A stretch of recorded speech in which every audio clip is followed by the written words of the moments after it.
วันนี้กลับมาเร็วจังหนูอยากไปเดินห้างพี่พาไปเดินหน่อยสิวันนี้พี่เหนื่อยอ่ะไว้วันหลังนะวันก็ไปทำงานกลับมาบ้านก็บ่นแต่ว่าเหนื่อยไม่มีเวลาให้หนูบ้างเลยพี่ทำงานกลับมาแทนที่จะถามว่าเหนื่อยไหมหิวไหมแต่กลับต้องมาฟังเธอบ่นที่พี่ต้องเหนื่อยทุกวันเนี้ยก็เพื่ออนาคตของเรานะนั้นเหรอทำมาตั้งนานก็เป็นได้แค่เด็กส่งของยังจะกล้ามาพูดถึงอนาคตที่ดีอีกเหรอแล้วนี่จะไปไหนจะไปดื่มกับเพื่อน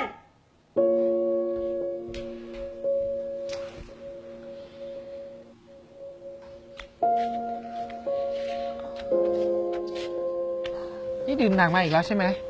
เมาตั้งแต่หัววันเลยนะนี่พี่นั่งรถเมล์มารับหนูแล้วใช่ไหมพี่ดูแฟนเพื่อนหนูสิแต่ละคนถ้าไม่ขับเบนซ์ก็ขับบีเอ็มแล้วพี่กลับมาดูตัวพี่สิไม่ได้เรื่องเลยจูปล่อย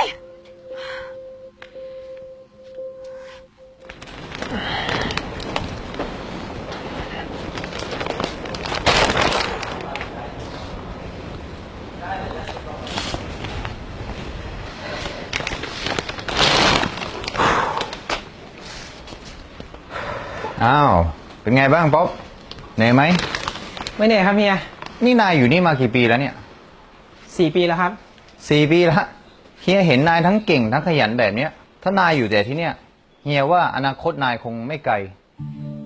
ทำไงได้แหละครับเฮียยังมีแรงสู้ก็ต้องสู้ให้สุดงั้นเอางี้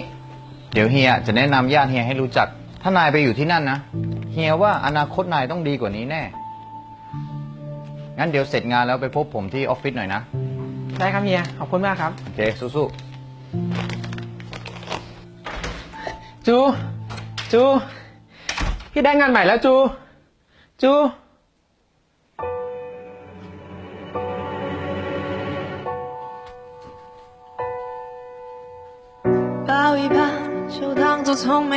หนูคิดเรื่องนี้มาสักพักแล้วช่วงเวลาที่หนูใช้ชีวิตอยู่กับพี่หนูรู้สึกเหนื่อยและมองไม่เห็นอนาคตเลยหนูไม่อยากเหนื่อยแบบนี้อีกแล้วหนูรู้สึกว่าถ้าเรายังคบกันต่อก็จะเสียเวลาเปล่าเราเลิกกันเถอะ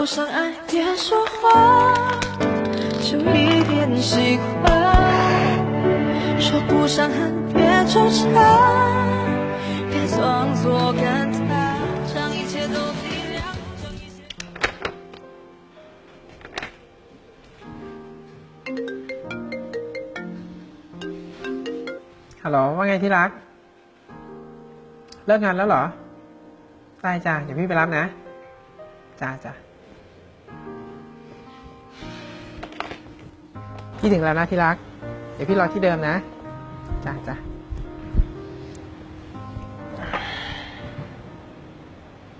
ที่รักรอนานไหมไม่นานจ้ะ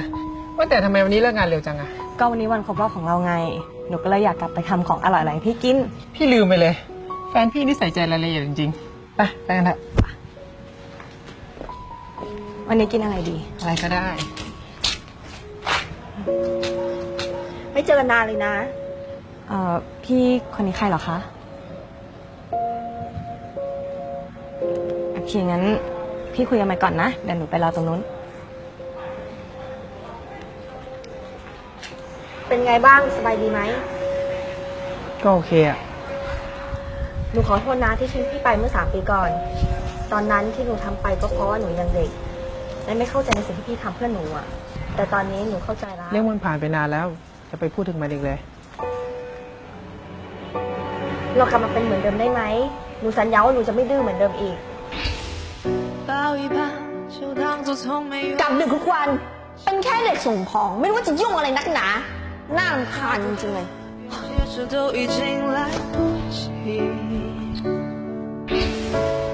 พี่รักกลับมาแล้วเหรอ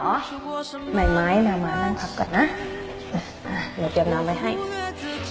เดี๋ยวหนูไปหาอะไรให้กินนะกลับมาเป็นเหมือนเดิมเหรออย่าดีกว่า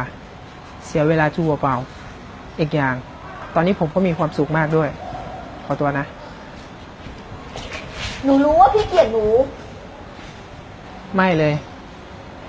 แต่ ต้องขอบคุณเธอต่างหากที่ทิ้งผมให้ไปเจอคนที่ดีกว่าโชคดีนะ说不上爱，别说谎，就一点喜欢。说不上 ไปกันเถอะที่รัก 别纠缠， ค่ะ 别装作感叹，就当作我太麻烦，不停让自己受伤。我告诉我自己，感情就是这样，怎么一不小心太疯狂。